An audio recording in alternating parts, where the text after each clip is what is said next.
அப்படின்னு நம்ம தொழில பண்ணணும். நீங்களும் உங்க தொழில் பண்ணணும், நாங்க எங்க தொழில் பண்ணணும். உங்களுக்கு நாங்க உதவியா இருக்கணும், நீங்க எங்களுக்கு உதவியா இருக்கணும். எல்லாம் நல்லா ஒத்துமையா செயல்படுவோம். மிக அருமையான ஒலிபெருக்கி. அதோடு இந்த நாடகத்தை அமைத்துக் கொடுத்த பெருமைக்குரிய நாடக அமைப்பாளர், பாசத்துக்கு நன்றிக்குரிய துணைராஜ நடிகர், இலக்கிய சுடர், இதிகாச சுடர் உடப்பம்பட்டி பெருமாள் ராஜ் அவர்கள் இந்த நாடகத்தை அமைத்திருக்கிறார்கள். இந்த நாடகம் மாத்திரமல்ல, எந்த நாடகமாக இருந்தாலும் சிறந்த வழியிலே கொண்டு சிறப்பாக நடாத்துக் கொடுப்போம் தெரிவித்துக் கொண்டு, சீன் அமைப்பு நகமாள் சீன் கம்பெனி உரிமையாளர் அனுபவமா ஜோதி அவர்கள் மிக சிறப்பாக அமைத்திருக்கிறார்கள். சாப்பாடு அருமையான சாப்பாடு, வயிறார சாப்பிட்டா எந்த குறையும் இல்ல. அடுத்து நான் போய் பொம்பளை பிள்ளை அனுப்ப போறேன். போறதுக்கு முன்னாடி ஒரு தாக்கல் சொல்லிட்டு போறேன், எச்சரிக்கை கொடுத்துட்டு போறேன். உங்களுக்கு எல்லாம் தகவல் இல்ல, கவனம் கவனம். நம்ம கூட உட்கார்ந்து இருக்க எல்லாருமே மனுஷாலும் நினைச்சிட்டு இருக்காங்க. வேற ஒவ்வொன்றும் வித்தியாசமான ஜந்துக்களா இருக்கலாம். ஓஹோ, நடக்கும், பேசும், பாடும், எல்லாம் செய்யும். ஆனா மனித புத்தி இருக்காது. 6 அறிவு மனுஷன் எல்லாருக்கும் கிடையாது. 4, 3, 2 உலகத்துல இருக்கு. உலகத்திலேயே மிக மோசமான பிறவி எதிரானா மனுஷ பிறவிதான். மனித பிறகு புனிதமானதுங்கிறா. நம்ம அவ்வையார் சொல்லி பிடிச்சு தெரியாம அரிது மானிடராய் பிறத்தல் அரிது. ஆனா நல்லதுதான், நல்ல பிறவிதான், அதை நான் பாராட்டுறேன். ஆனால் மனிதனை போன்று மோசமான இந்த உலகத்துல யாருமே கிடையாது. எப்படி சொல்றீங்க? நல்லா யோசிச்சுக்கிறீங்க. ஆடு மாடு நடந்த பாதையில புல்லு முளைக்கும், மனுஷன் நடந்த பாதையில புல்லு முளைக்காது. புல்லே முளைக்காதே, அப்புறம் என்னடா முளைக்க போகுது? நல்லா யோசிச்சு பாருங்க. ஆடு மாடுகளும் காலில் தானே நடக்குது, நம்மளும் காலில் தான் நடக்கிறான். ஆனா ஆடு மாட கால்நடைன்னு சொல்றேன், மனுஷனை சொல்றேன். ஏன் அப்ப நம்மளையும் கால்நடைன்னு சொல்லலாம்ல? நம்மளும் காலில் தான் நடக்கிறான். ஆமா. ஏன் ஆடு மாடை மட்டும் கால்நடைங்கிறா, நம்மள மனுஷன் சொல்றான்? யாராவது கொஞ்சம் யோசிச்சு பாத்தீங்களா? காரணம் விஷயம் இருக்கு. விஷயம் இல்லாம எதுவுமே நடக்காது. கொஞ்சம் அமைதியா கேட்கணும் ராஜா, சரியா? அது அந்த சரக்கு அப்படி பண்ணத்தான் செய்யும், இருந்தாலும் பொறுமையா இருக்கணும். இப்ப ஆடு மாடுகளை ஏன் கால்நடை சொல்றோம்னா, இப்ப நீங்க மனுஷன் தானே, நீங்க ரோட்ல நடந்து போறீங்க, நான் உங்களை கூப்பிடுறேன், துரை எங்க போற? இந்த கோவிலுக்கு போறேன் சொல்றீங்களா? மாடு போகுது, என் மாடு எங்க போற அப்படின்னு கேட்டா சொல்லுமா? எப்படி சொல்லும்? அதுக்கு எங்க போறோம்னு தெரியுமா? தெரியாது. கால் போன போக்கிலே போவதால் தான் அதை கால்நடை என்றும், மனம் போன போக்கிலே போவதால் தான் நம்மை மனிதனும் அழகாக சொன்னான். தெரிஞ்சுக்கிறனா?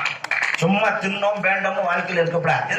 கொஞ்சமாவது சில விஷயங்களை கண்டுபிடிச்சுக்கணும். விஷயம் என்னடா கேட்டீங்கன்னா, நல்லா யோசிச்சு பார்க்கணும். மனுஷன் ஏமாத்துறதுல பெரிய கட்டிக்காரன்.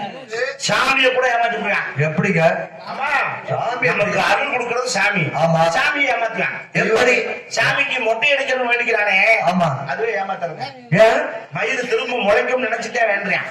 கையை விட்டுறேன், காலை விட்டுறேன் வேண்டியிருக்கான். சாமிக்கு மொட்டை அடிக்க திரும்ப வளராதுல்ல.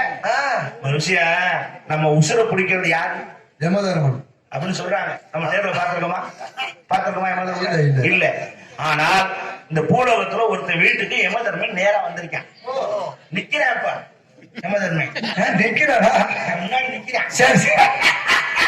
அவன் என்ன பண்றான்? வீட்டை கதவை தட்டுறான். போய் யமதர்மன் கதவை திறந்தான்ல, பயந்துட்டான் உள்ள இருந்து. எருமக்கடா, கையில சூளம், பாச கயிறு, கதை, தந்த மீசோட நின்றான்ல அப்படின்னு அப்ப சுதாரிச்சிட்டேன். யாரோ நாடகக்காரங்க வேஷம் போட்டு வந்திருக்காங்க. ஓஹோ, பிச்சை பையன் இருந்து யாரு யானீனா? டேய், நான் தான் உண்மையான யமதர்மன். பயந்துட்டான். உண்மையாவான்? இங்க எதுக்கு சாமி வந்தீங்க? கையில இருக்க இந்த ஓலைச்சுவடியை காமிக்கிறார். இந்த ஓலைச்சுவடியில வரிசையா ஒவ்வொருத்தர் பேரா இருக்கு. அந்த பேர் படிதான் ஒவ்வொருத்தர் உயிரியா நான் பிடிச்சிட்டு வருவேன். இன்னைக்கு ஓன் பேர் தான் முதல்ல இருக்கு, சீட்ல இருக்கு. ஆனா நாளைக்கு தான் நான் உன்னை உயிர் பிடிக்கிறோம். நீ செஞ்ச தர்ம காரியத்தினாலையும், நீ நல்லவேங்கிறனாலையும் இன்னைக்கே வந்து உனக்கு எச்சரிக்கை கொடுக்குறேன். நாளைக்கு உன் உயிரை பிடிக்க போறேன். இன்னைக்கு ஏதாவது செட்டில்மெண்ட் பண்ண வேண்டியிருந்தா பண்ணி, எதை செய்யணும்னு செஞ்சுக்க அவனே யோசிச்சான். சாமி, நீங்க உயிரை பிடிச்சாலும் சரி, பரவாயில்ல, பிடிக்கலாம் சரி, என் வீட்டுக்கு வந்துட்டீங்க. யமதர்மனாவே இருந்தாலும் விருந்தாளி நீங்க. உங்களை நான் கவனிக்க வேண்டியது என்னுடைய பண்பாடு. இன்னைக்கு உங்களுக்கு சமையல் ஏற்பாடு வந்து சாப்பிடுங்கட்டான். வட பாயசத்தோட சாப்பாடு. யமதர்மன் அசந்துட்டாரு. எல்லாரும் ஆனா உயிரை பிடிக்க போறான், நமக்கு சோறு போடுறாங்க சொல்லி பார்த்தா வட பாயசத்தோட சோத்தை வச்சு 4 தூக்க மாத்திரையை போட்டு பிணைஞ்சு வச்சுட்டான். எவன் தின்னுட்டு காலை குழந்துட்டான். சூடு அங்கிட்டு கிடக்கு, பாசக்கை இங்கிட்டு கிடக்கு, காலை குழந்து கிடைக்கான். அந்த மிச்ச சொத்தை எருமக்கூடாதுன்னு விட்டு அது மல்லாந்து இப்படி கிடக்காது. நம்மளால டெக்னிக்கா யோசிச்சேன். பையால ஏன் உசுர பிடிக்கப்படியாக்க நீ? அது நானே என் வீட்லயே வந்து எனக்கு எச்சரிக்கை விடுக்கிறியா? அந்த ஓலைச்சுவடி எடுத்தேன். பார்த்தா முதல் பேர் என் பேரு இருங்க ஒப்பன லெவலுக்கு வந்து உருவி அடியில திரிச்சிட்டேன். இப்ப எடுத்தாங்கன்னா நம்ம பேர் வராது, கடைசியாக வர இன்னும் கொஞ்ச நாள் கழிச்சுக்கலாம், எவ்வளவு நாள் குறைச்சிக்கலாம் அப்படின்னு நினைச்சான்ல. யமதர்மன் முழிச்சு கண்ணை முழிச்சு பார்த்து உண்மையிலேயே கண்ணீர் விட்டார். ஏன் உசுர பிடிக்க வந்தேன்னு தெரிஞ்சும் எனக்கு சோறு போட்டியடா. உண்ட வீட்டுக்கு ரெண்டகம் நான் நினைக்க மாட்டேன். சோறு போட்ட வீட்டுல பூசரி நான் துரோகம் பண்ண மாட்டேன்.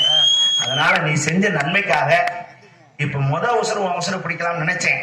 அதனால நான் மேல இருந்து சீட் எடுக்கல, அடிப்பக்கம் இருந்து எடுக்கிறேன். இன்னும் கொஞ்ச நாள் நீ வாழ்ந்துக்க. அப்பதான் இவனுக்கு டவுசர் பண்றது முடியுது. ஐயாட பேசாம மூடிட்டு இருந்தாலும் இருந்திருக்கலாம். எடுத்து அடியில வச்சு விட்டா இப்ப அடியில இருந்து எடுக்கிறோம். அந்த சீட்டை முதல் பேர் நம்ம பேர் தானே வரும். நம்மளை சோழிய முடிக்க போறாங்க. காரணம் ஏன்? கடவுளை நம்ம ஏமாத்த முடியுமா?